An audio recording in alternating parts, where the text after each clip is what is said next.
Hello! Hello mga manay!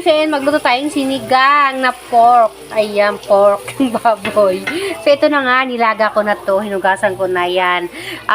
Pag ako nagsigang, nilalaga ko muna siya. Tinatapon ko yung unang sabaw. So, ilalagay na natin dito sa ginisa.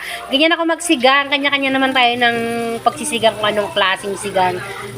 So, ito na nga. Ilalagay na natin. Sinamay-kamay ko na.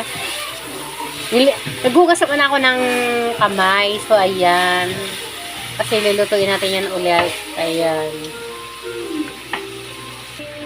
Ayan nga. Halo-haloin natin. Tapos, lagyan natin yan ng mga anik-anik niya.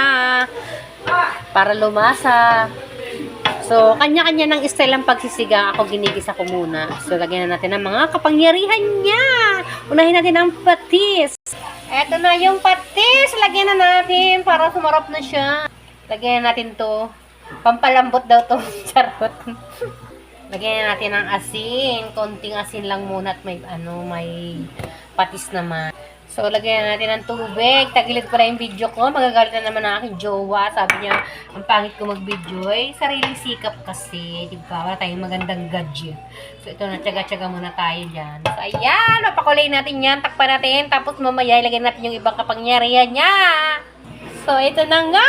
Ayan na. Medyo malambot na siyang konti. Kasi yung baboy natin ay hindi masyadong senior citizen, kaya madaling lumambot senior citizen. So, ito nga, ilagay natin itong gabi, pampasarap. So, ayan. Lagyan natin, kanina, madami to, malaki yan. Madaming bulok, ha. Mali pala yung nabilihan kong ng gabi. Parang mali-mali yung sinasabi ko. Yun nga yung gabi kanina. Kaya pala mura yung kilo kasi medyo hindi na maganda. Pero tinanggal ko yung ibang nabulok. So, ayan. Takpan natin ulit para lumambot yung gabi. So, ayan, malambot na nga yung gabi. Lagyan na natin tong talong pang dagdag sa gulay.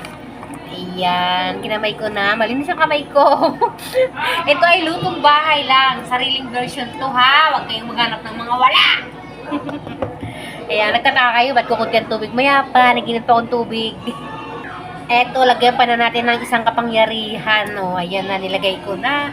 Halo-haloin natin, pakuloyin natin ito ulit, tapos takpan natin para lumambot yung talong. Eto na yung hot water. Ay, English, hot water. Mainit na tubig. Ayan na, ang hinahanap nyo. Bakit kulang yung tubig? So, ito. Lagay na natin itong kapangyarihan. Alam nyo na kung ano to. Iubos natin to. Ay, parang sobrang asim to. Huwag na muna. Mamaya ng konti. Tikman muna natin. Ayan na! Malambot na yung ating eggplant. Ay, eggplant. Baka mabibalita ko. So, ito. Lagay na natin itong gulay. O, magtataka kayo. Ba't pichay? Wala kasi yung kangkong, kaya pichay na lang. Pwede naman yan. Sariling ulam naman yan. O kahit ano na lang, kung ano na lang nasa rep nyo, yung lagay nyo. O, yan. Diba? Pang isang barangay yan. Salamat pala sa nagpa-sponsor ng sinigang namin. Ganyan pag mga daming kaibigan. Libre ulam. Papapakulay lang natin yan. At ilagay na rin natin to. Dahil nga kami ay Bicolana, ilagay na natin itong isang katutak na sili. Papakulan din natin yan. So, ayan. Alam niyo kung bakit wala talaga yung kangkong? Kasi ang totoo ito.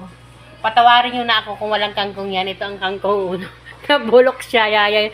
Sorry, patawad. Di ko naluto. So, ayan yung totoo. Patawarin niyo kung walang kangkong yan. So, ayan. Hanggang nyo na lang tayo. Follow and share naman. Papakuling ko lang yan. Ayos na yan. Sobrang haba ng video ko. Sorry na agad.